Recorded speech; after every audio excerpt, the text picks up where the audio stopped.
नमस्कार दोस्तों, स्वागत है आपका हमारे YouTube चैनल मैथ्स एलिवेशन पर। और मैं जय कुमार आप लोगों की सेवा में एक बार फिर से हाजिर हूं।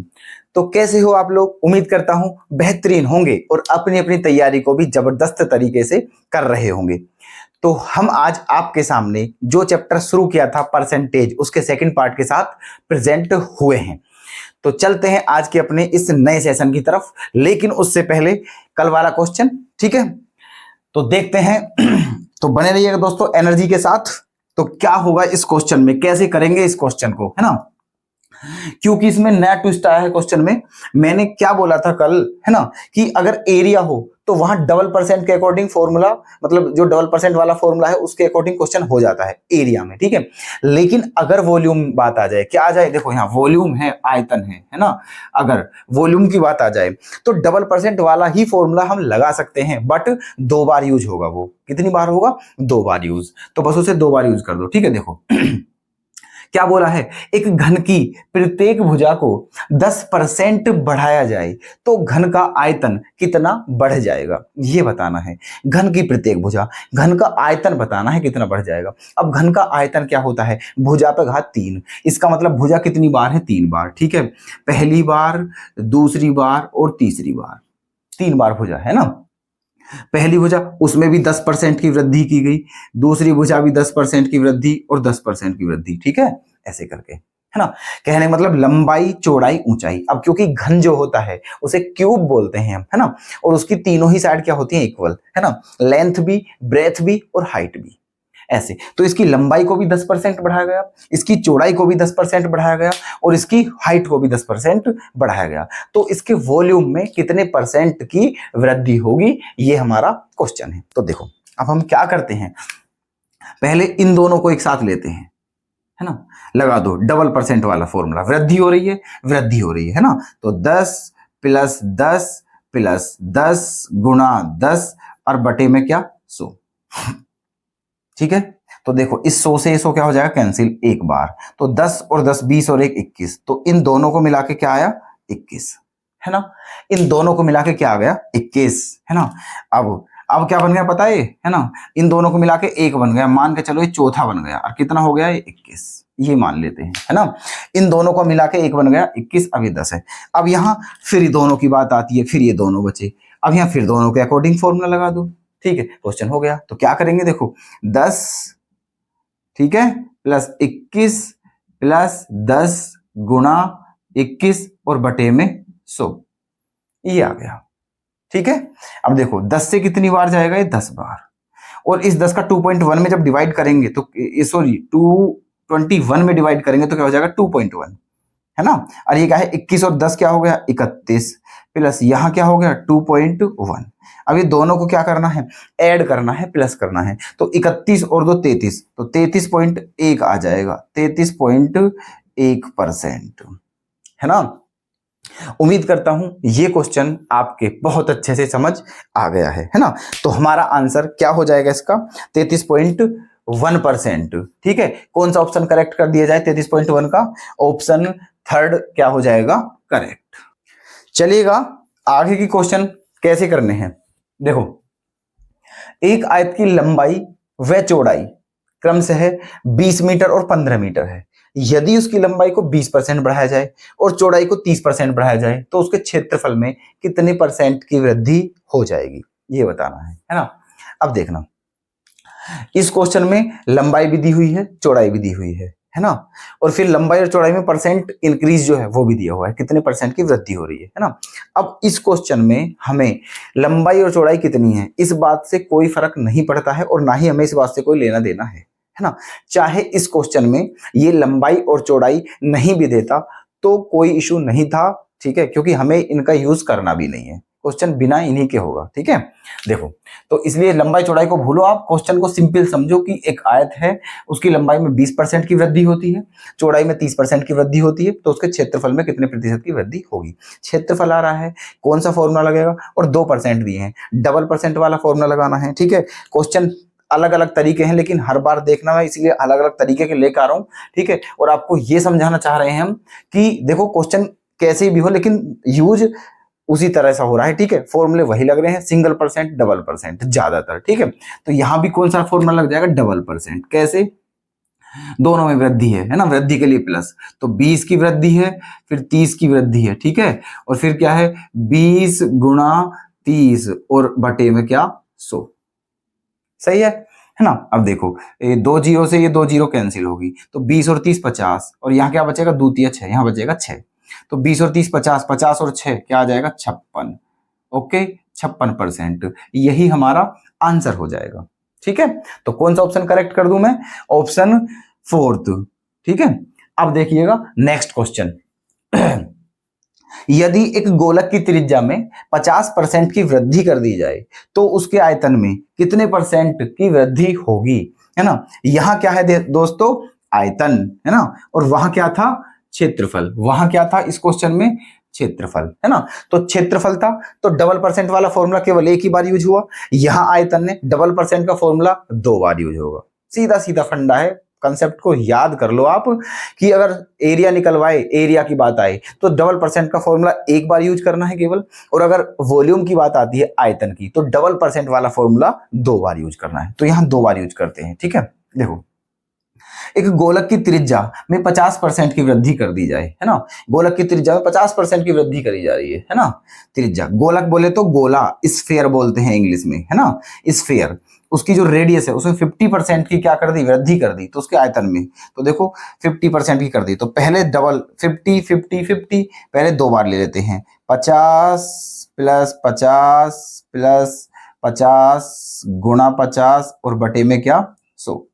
2 जीरो कैंसिल, 50 और 50 100, और 5 पंजे 25, 100 और 25 125, 100 और 25 125, ठीक है। पहले एक बार लगा दिया डबल परसेंट वाला फॉर्मूला, अब दोबारा लगाएंगे। अब 125 क्या लेंगे, अब 125 और 50 दूसरी बार में, तो 125 प्लस 50 प्लस 125 गुणा 50 और बटे में क्या, 100 आ जाएगा, ठीक है।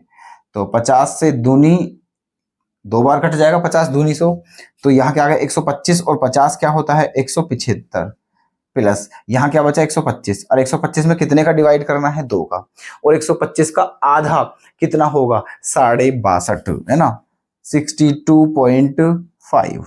अब इन दोनों को क्या करना है, प्लस करना है ना। तो देखो 0.5 तो ऐसे का ऐसे ही आ जाएगा, 5 और 2 7, 7 और 6 13 का 3 हासिल 1, 1 और 1 हासिल का ये, तो 237.5, ये हमारा क्या हो जाएगा, आंसर। तो कौन सा ऑप्शन करेक्ट कर दिया जाए, ऑप्शन 4 क्या हो जाएगा, करेक्ट। देखिएगा आगे क्वेश्चन क्या है, यदि एक बेलन की त्रिज्या 50% कम कर दी जाए और ऊंचाई 50% बढ़ा दी जाए तो उसके आयतन में क्या परिवर्तन होगा, या कितना परिवर्तन होगा। अब परिवर्तन का मतलब क्या है, ना तो क्वेश्चन में ये दिया है कि कितना बढ़ेगा, ना ही क्वेश्चन में ये दिया है कितना घटेगा, बस ये दे दिया है कितना परिवर्तन होगा। तो परिवर्तन में ये दोनों ही चीजें आ जाती हैं, है ना, चाहे वो वृद्धि हो चाहे वो कमी हो, उसे परिवर्तन ही बोलते हैं। बस हमें ये बताना है कि कितना परिवर्तन होगा। तो देखिएगा क्या है, आयतन, क्या है, आयतन, तो इसलिए डबल परसेंट वाला फॉर्मूला 2 बार यूज होगा, है ना। अब कैसे होगा, देखो एक बेलन की त्रिज्या में कितने की कम कर दी, 50% कम कर दिया है, ठीक है, बेलन की त्रिज्या, और ऊंचाई 50% बढ़ा दी गई है ना। अब मेरी एक बात समझना, बेलन का आयतन क्या होता है, बेलन का आयतन होता है pi r square h, pi r square h. इसका मतलब रेडियस कितनी बार है, 2 बार, है ना। तो पहले दोनों रेडियस के अकॉर्डिंग फॉर्मूला लगाएंगे, और उसके बाद जो जब इस फॉर्मूले को अगेन यूज करेंगे तब 50% ले लेंगे ऊंचाई वाला, ठीक है। तो रेडियस लेते हैं, 50% कम कर दी, मतलब, है ना, पहले भी 50% कम करी रेडियस, और फिर बाद में फिर 50% कम करी, तो लगा देते हैं फॉर्मूला -50, है ना, और इन दोनों की गुणा करेंगे तो क्या आ जाएगा, प्लस 2500, है ना, और बटे में क्या आ गया, 100, ठीक है, ऐसे, है ना। कमी हो रही है इसलिए दोनों माइनस में लिया, है ना। अब देखो 2 जीरो से 2 जीरो क्या हो गई, कैंसिल, बचा कितना, 50 और 50 माइनस का 100, माइनस के 100 में से प्लस का 25 गया, तो क्या बचा, माइनस का 75, क्या बचा, माइनस का 75, है ना। इसका मतलब इन दोनों को लेने पे क्या आएगा, माइनस के 75%, मतलब रेडियस के अकॉर्डिंग देखें तो इसमें 75% की कमी हो रही है, ठीक है। चलो अब एक तो परसेंट ये बन गया और दूसरा क्या बन गया, ये 50%। रेडियस और हाइट के अकॉर्डिंग यहाँ क्या है, यहाँ तो कमी है तो माइनस का 75, वहां वृद्धि है तो प्लस का 50, दोनों की गुणा करेंगे तो माइनस में आएगा और वो भी क्या आएगा, 75 गुणा 50 बटे में 100, 50 दूनी 100। ओके, 75 में से 50 जाएगा तो क्या बचेगा, माइनस का 25, है ना। अब यहाँ 75 का आधा करना है तो क्या होता है, 37.5। ओके, अब इन दोनों को क्या करना है, ऐड करना है, कर दो। देखो 0.5, 7 5 12 का 2 हासिल 1, 3 2 5 और 1 6, क्या आ गया 62.5%, और वो भी नेगेटिव। तो नेगेटिव जो आ रहा है इसका मतलब क्या है, ठीक है, कमी हुई है ना। अब क्वेश्चन में हमें चाहे कमी हो रही है चाहे वृद्धि हो रही हो, ठीक है, कमी हो रही है तो ये भी परिवर्तनीय, वृद्धि होता वो भी परिवर्तनीय। हमें केवल ये बताना है कितना परिवर्तन हुआ, चाहे वो कम हुआ हो या ज्यादा हुआ हो। तो कितना परिवर्तन हुआ, 62.5% का। तो उम्मीद करता हूं ये क्वेश्चन आपके समझ में आ गया है, तो चौथा आंसर इसका करेक्ट हो जाएगा। ठीक है, अब चलते हैं नेक्स्ट क्वेश्चन की तरफ। यदि एक गोले की त्रिज्या 2 गुनी कर दी जाए तो आयतन में वृद्धि का प्रतिशत कितना होगा, है ना। अब त्रिज्या 2 गुनी कर दी, है ना, त्रिज्या क्या कर दी, 2 गुनी, और बताना क्या है हमें, आयतन का, है ना, कि आयतन में जो वृद्धि का प्रतिशत है वो कितना होगा। ठीक है, अच्छा सुनो, अब त्रिज्या 2 गुनी कर दी, अब 2 गुनी करने का मतलब है 100% की वृद्धि। इस बात का मतलब यह है कि त्रिज्या में 100% की वृद्धि की गई, है ना। तो आयतन में कितने प्रतिशत की वृद्धि होगी, तो बात फिर आयतन की आ रही है। इसका मतलब डबल परसेंट वाला फॉर्मूला ही यूज होगा, बट 2 बार, है ना, पहली बार यूज करते हैं। 100% की वृद्धि है तो इसलिए 100 प्लस 100 प्लस 100 इंटू 100 और अपॉन में क्या, 100। ओके, एक 100 कैंसिल हो गया तो बचा क्या, 100 100 100, क्या हो गया 300, क्या हो गया 300। उसके बाद अब क्या है, एक 300 तो ये हो गया, और फिर दोबारा से क्या है 100, है ना, 3 बार है ना। ये क्या है, गोले का आयतन तो 4/3 पाई r क्यूब होता है ना, तो r 3 बार है, तो 2r एक साथ लेके यहां बना दिया। अब फिर 300, फिर 100% की वृद्धि है। अब क्या करेंगे, 300 प्लस 100, क्योंकि जो शुरू की 2 थी उनका 1 बना दिया 300, है ना, तो 300 और प्लस 100 प्लस इन दोनों की गुणा करेंगे, 300 गुणा 100 और बटे में फिर क्या 100, तो 100 क्या हो जाएगा कैंसिल, तो 300 और 100 400, 400 और 300 700। ठीक है, तो हमारा इसमें प्रतिशत वृद्धि कितनी होगी, 700% होगी। कौन सा ऑप्शन सही हो जाएगा, ऑप्शन सेकंड क्या हो जाएगा, सही। नेक्स्ट क्वेश्चन आपके सामने क्या है, बेहतरीन क्वेश्चन है दोस्तों। ठीक है, कपूर, किसी व्यक्ति का नाम है कपूर, ठीक है, कपूर अपनी कुल आय का 20% मकान किराए पर खर्च करता है, और जो शेष बचता है उसका 70% घरेलू चीजों पर खर्च करता है, और कितने रुपए की बचत करता है, 1800 रुपए की। तो बताइए उसकी कुल आय कितनी है। ओके, ये क्वेश्चन है ना। देखो समझना, उसकी कुल आय कितनी है ना, मान लिया उसकी कुल आय कितनी है, x रुपए है। ओके, मान लिया उसकी जो कुल आय है वो x रुपए है। अब हुआ क्या, देखो क्वेश्चन में, कपूर अपनी कुल आय का 20% मकान किराए पर खर्च कर दिया। अब ये बताओ, ठीक है, जब 20% खर्च कर दिया तो बचा कितना, 80% बचा ना कुल का, तो कितना बचा 80%, है ना। पहले उसकी कितनी इनकम थी x, अब उसमें से 20% करने के बाद कितना बचा 80%, ये उसके पास बचा हुआ है। फिर क्या बोला है आगे, और शेष का 70% घरेलू चीजों पर खर्च कर देता है। अब ये शेष बचा हुआ है, इसका भी जो है 70% घरेलू चीजों पर खर्च कर दिया, तो 70% खर्च कर दिया तो बचा कितना 30%, और ये बचत कितने के बराबर दे रखी है, 1800 के, क्योंकि क्वेश्चन में बचत दी हुई है, तो हमारा बचत से ही मतलब है। ठीक है, जो जो खर्च कर रहा है उसे मत काउंट करो, जो बचा रहा है केवल उसे काउंट करो। ठीक है, ये आ गया। अब क्या करनी है, कैलकुलेशन देखो, 2 जीरो यहां खत्म, ठीक है, काट लेते हैं, 8 से काट लेते हैं, 8 दूनी 16, बचा 2 जीरो 20, 8 दूनी 16, 4 जीरो 8 पंजे 40। अब 3 से काट लेते हैं, 3 सत्ते 21 और 3 पंजे 15। ठीक है, तो उधर क्या बचा 75, ऊपर कुछ नहीं है, नीचे 100 है। जब 75 में 100 की मल्टीप्लाई होगी, 75 में 100 की मल्टीप्लाई होगी, तो हमारा आंसर क्या आ जाएगा 7500। ठीक है, क्या आ जाएगा 7500। तो ऑप्शन बी क्या हो जाएगा हमारा करेक्ट। तो उसकी इनकम टोटल ये थी। नेक्स्ट क्वेश्चन, राम का व्यय, व्यय व्यय माने होता है खर्च। ठीक है, व्यय किसको बोलते हैं, खर्च को। मतलब ये बोला है क्वेश्चन में कि राम का जो खर्च है और बचत है, उन दोनों का जो रेशो है 3:2 है ना। अच्छा, अब अनुपात हटा के कुछ भी लगा लेते हैं। देखो 3 चीज होती है हमारे पास, एक तो होती है आय, है ना, एक होता है खर्च, और एक होता है बचत। ठीक है, अब क्वेश्चन में क्या दिया हुआ है कि खर्च और बचत का अनुपात 3:2 है ना। अच्छा, खर्च और बचत का 3:2, 3:2। तो अनुपात हटा के कुछ तो लगाना होगा ना। तो मान लिया ये 300 है और ये क्या है 200। ठीक है, मान लिया वो 300 रुपए खर्च करता है और 200 बचाता है। इसका मतलब कमा कितने रहा है, 300 प्लस 200, 500 रुपए।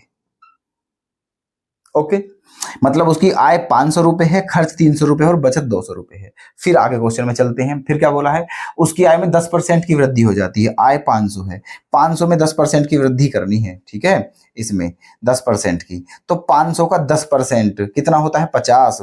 इसका मतलब क्या होगी आय 550 रुपए। ठीक है, कितनी होगी आई 550 रुपए। फिर आगे क्या कहा है, और उसके खर्च भी 12% बढ़ जाता है। जो खर्च है 12% बढ़ जाता है। इसको 12% बढ़ाइए तो 300 गुणा 112 बटे 100। तो 100 से कितनी बार जाएगा 300, 3 बार। और 112 तिया कितने होते 336, 336। इसका मतलब अब उसकी इनकम 550 रुपए है और अब कितने खर्च कर रहा है 336। तो अब है ना, पूछा क्या है उसकी बचत में कितनी % की वृद्धि होती है।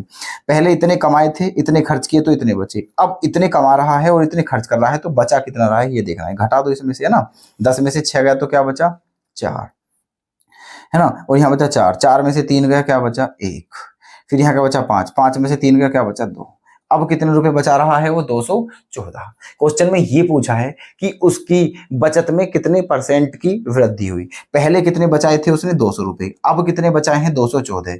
तो कितने की वृद्धि है 14 रुपए की वृद्धि है। ठीक है, 14 रुपए की वृद्धि। तो 14 रुपए की वृद्धि हुई, किस पे हुई 200 पे, है ना, बटे में 200। और क्योंकि परसेंट में पूछा है तो 100 की क्या करनी पड़ेगी मल्टीप्लाई, गुणा 100। ठीक है, अब 100 से काट लेते हैं। 100 से कितनी बार कटेगा 2 बार, और 2 से कितनी बार कटेगा 7 बार, है ना। तो हमारा आंसर क्या आ जाएगा 7%। ठीक है, तो जो उसकी बचत में वृद्धि हुई वो 7% की वृद्धि हुई। तो कौन सा ऑप्शन करेक्ट हो जाएगा, ऑप्शन ए हो जाएगा करेक्ट। तो देखिएगा आगे क्वेश्चन, ए अपने मासिक वेतन का 20% बचाता है, और यदि उसका मासिक व्यय, व्यय मैंने अभी बताया था खर्च को बोलते हैं, यदि उसका मासिक खर्च 6000 रुपए हो तो बताइए उसकी मासिक बचत कितनी होगी, है ना। अच्छा देखो, मान लेते हैं, देखो बिना इनकम के तो कुछ नहीं हो सकता, पहले हमें यह पता होना चाहिए कि वो कमा कितने रहा है। ठीक है, तो मान लेते हैं कि उसकी जो मासिक इनकम है वो X रुपए है। ठीक है, मासिक इनकम X रुपए है, मतलब हर महीने वो X रुपए कमाता है। क्वेश्चन में क्या बोला है कि 20% बचाता है। ये बताओ कोई भी चीज अपने आप में 100% है, ठीक है, तो वो X रुपए कमा रहा है, ये X अपने आप में 100% है। ठीक है, और इनमें से कितने रुपए खर्च करता है 20% खर्च करता है। तो ये 100% है, इसमें से 20% खर्च कर दी, मतलब 20% बचाता है। तो इनमें से 20% बचा लिए तो खर्च कितने करे फिर 80%, है ना। तो X का 80% वो क्या करता है खर्च। और क्वेश्चन में क्या दिया हुआ है कि 6000 रुपए खर्च करता है, तो ये किसके बराबर होगा 6000 के। ठीक है, कैलकुलेशन करते हैं, 20 चौक 80, 20 पंजे 100, 4 से इसे काटते हैं, कितनी बार जाएगा 1500 बार। ओके, अब 1500 का क्या करना है हमें। ठीक है, देखो हमें निकालना क्या है, ए अपने मासिक वेतन, है ना, उसकी मासिक बचत क्या होगी, मासिक बचत बतानी है। क्या बतानी है, मासिक बचत। ठीक है, और मासिक बचत कितनी है उसकी 20%। ठीक है। मासिक बचत कितनी है? 20%। किसका 20%? अपनी इनकम का 20%, अपनी सैलरी का 20%, ठीक है। और सैलरी कितनी है उसकी? x। तो x का 20% बताना है हमें, ठीक है। और 20 से कितनी बार जाएगा? 5 बार। इसका मतलब x बटे 5 की वैल्यू बतानी है, ठीक है। और ये x बटे 5 की वैल्यू तो है 1500, ठीक है। तो अब मैं क्या करता है, 5 की पहले इधर गुणा करता, x का मान निकालता, फिर वापस 5 का मतलब डिवाइड करना पड़ता, ठीक है। अरे जब निकालना ही x बटे 5 की वैल्यू है तो फिर x बटे 5 आया हुआ है, फिर इसे क्यों इग्नोर करना, ठीक है। तो यही हमारा क्या हो जाएगा? आंसर। तो वो मासिक बचत कितनी करता है? 1500 रुपए की, ठीक है। तो ऑप्शन फर्स्ट क्या हो जाएगा? करेक्ट। चलते हैं नेक्स्ट क्वेश्चन की तरफ। 2500 लोगों में से केवल 60% जो लोग हैं उनमें बचत करने की आदत है ना। मतलब टोटल 2500 लोग हैं, उसमें से 40% तो ऐसे हैं, ठीक है, जो डेली कमाते हैं, डेली खाते हैं, कोई बचत नहीं करते वो। लेकिन उनमें से 60% लोग ऐसे हैं जिन्हें सेविंग करने की आदत है, जो सेविंग करते हैं, चाहे भले ही थोड़ी हो पर सेविंग जरूर करते हैं, बचत, है ना। चलो तो कितने लोग हैं पहले वे निकालते हैं, है ना। 2500 में 60% लोगों में है बचत की आदत, तो 2500 का 60% निकालते हैं, ये तो कितना आ जाएगा? ये 25 सिक्का 150, 1500 लोग हो गए। कितने लोग हो गए? 1500। इसका मतलब 2500 लोगों में से केवल 1500 लोग ही ऐसे हैं जो बचत करते हैं या जिनमें बचत करने की आदत है। आगे क्या है क्वेश्चन में? यदि उनमें 30% जो लोग हैं वो बैंक में बचत करते हैं, किन में? जो बचत करते हैं उन लोगों में से भी 30%। बचत करने वाले कौन है? 1500 लोग। इसमें से जो 30% है वो तो बैंक में बचत करते हैं, मतलब थोड़े थोड़े रुपए बैंक में डालते रहते हैं, ठीक है। और 32% डाकघर में डालते रहते हैं, है ना।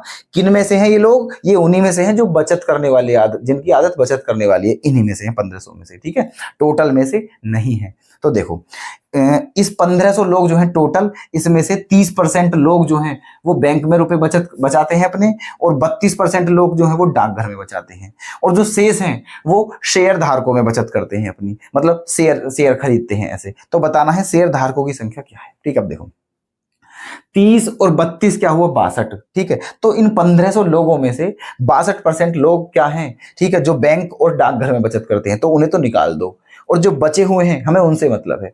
तो ये फिलहाल 1500 जो हैं ये अपने आप में 100% है, और इन लोगों में से, है ना, 62% लोग जो हैं वो बैंक और डाकघर में बचत करते हैं, तो उन्हें निकाल दो। तो 100 में से 62 घटाएंगे तो कितना बचेगा? 38%। इसका मतलब 1500 का 38% जो है ना वो है जो शेयर धारक हैं, ठीक है, जो शेयर धारक है। बात खत्म। देखो 2 जीरो से 2 जीरो खत्म कर लेते हैं। 15 8 120 की जीरो हासिल 12, 15 या 45, 45 और 12 क्या हो जाएगा? 57, ठीक है। तो हमारा आंसर क्या आ जाएगा? 570। तो ऑप्शन कौन सा करेक्ट हो जाएगा? ऑप्शन बी हो जाएगा करेक्ट। चलिएगा नेक्स्ट क्वेश्चन की तरफ। बहुत इंपॉर्टेंट क्वेश्चन है, ठीक है, और इजी भी बहुत है दोस्तों ये, है ना। और हर एक एग्जाम में आते हैं इस टाइप के क्वेश्चन। तो देखिएगा इन्हें कैसे करते हैं। एक चुनाव में 2 उम्मीदवार ने भाग लिया और उनमें से एक को 60% मत मिले और वह 1600 मतों से जीत गया।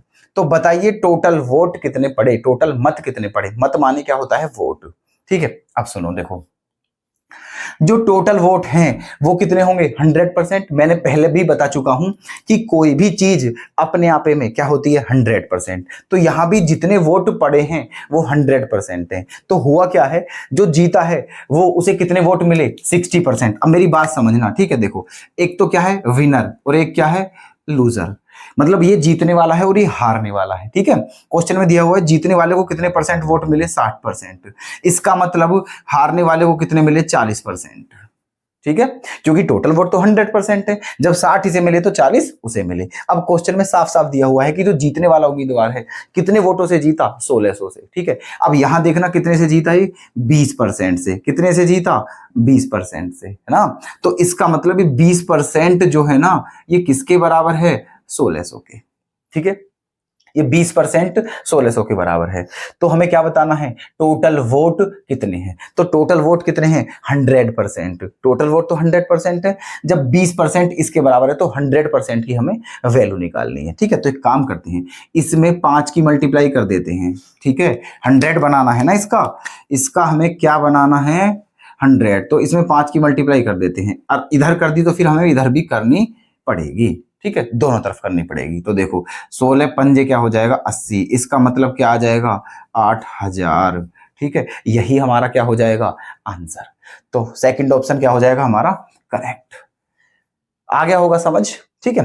अगला क्वेश्चन चलते हैं, कुछ इसी तर्ज पे है ये क्वेश्चन भी, ठीक है, थोड़ा सा अलग है, बाकी बिल्कुल सेम है, मतलब कहने का ये है, ठीक है। देखो 2 क्वेश्चन ले लिए हैं एक जैसे कंसेप्ट के, ताकि थोड़ी बहुत अगर कसर बची हो तो वो यहां कंप्लीट हो जाएगी, ठीक है। देखना, एक चुनाव में केवल 2 उम्मीदवार हैं, उनमें से 63% मत पाने वाला उम्मीदवार 650 मतों के बहुमत से निर्वाचित हो जाता है। निर्वाचित का मतलब है चुने गया, मतलब जीत गया, ठीक है, और जीतने के बाद तो फिर वो चुना जाएगा, है ना।